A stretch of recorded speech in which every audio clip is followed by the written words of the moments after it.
Dems, GOP make urgent final pitches as election season wraps. Coatesville, Pennsylvania coast-to-coast candidates and big-name backers made final appeals to voters Monday in the last hours of a fraught midterm election season, with Republicans excited about the prospect of winning back Congress and President Joe Biden insisting his party would surprise the living devil out of a lot of people. Democrats contend Republican victories could profoundly and adversely reshape the country, eliminating abortion rights nationwide and unleashing broad threats to the very future of American democracy. Republicans say the public is tired of Biden's policies amid high inflation and concerns about crime. "We know in our bones that our democracy is at risk," Biden said during an evening rally in Maryland, where Democrats have one of their best opportunities to reclaim a Republican-held governor's seat. "I want you to know, we'll meet this moment." Arriving back at the White House a short time later, Biden was franker, saying, "I think we'll win the Senate. I think the House is tougher." Asked what the reality of governing will be like, he responded, "More difficult." The Maryland event followed Biden's late campaign strategy of sticking largely to his party's strongholds, rather than stumping in the more competitive territory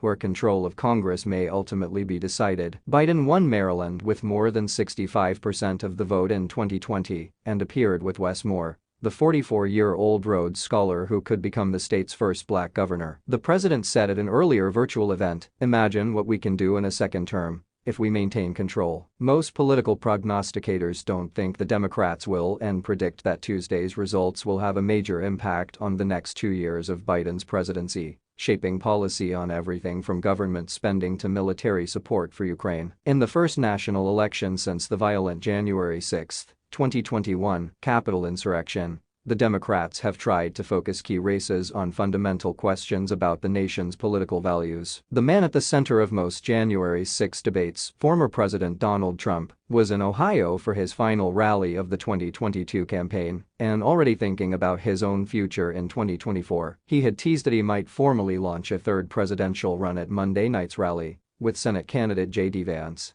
which Trump concluded by promising a big announcement next week at his Mar-a-Lago estate in Florida. Trump's backing of Vance in Ohio this year was crucial in helping the author and venture capitalist and one-time Trump critic secure the GOP's nomination for a Senate seat. He's now facing Democrat Tim Ryan. "When I think about tomorrow, it is to ensure the American dream survives into the next generation," Vance declared to thousands of cheering supporters, some sporting Trump 2024 hats and t-shirts, at Dayton International Airport. While the GOP likes its chances of flipping the House, control of the Senate could come down to a handful of crucial races. Those include Georgia, Arizona, and Pennsylvania, where Democratic Lieutenant Governor John Fetterman was locked in a close race against Republican celebrity surgeon Mehmet Oz. "This is one of the most important races in America," Fetterman told a crowd of about 100 Monday, outside a union home near a steel plate mill in Coatesville, about 40 miles west of Philadelphia. Dr. Oz has spent over $27 million of his own money, but this seat isn't for sale. At a nighttime rally at a suburban Philadelphia estate, former U.S. Ambassador to the United Nations Nikki Haley introduced Oz to a crowd of about 1,500. "There are too many extreme positions in Washington, too much out there pulling us away from where the real answers lie," Oz said. "I will bring balance to Washington, but John Fetterman, he'll bring more extreme." Fetterman's campaign noted that, in the final days, Oz has campaigned with Trump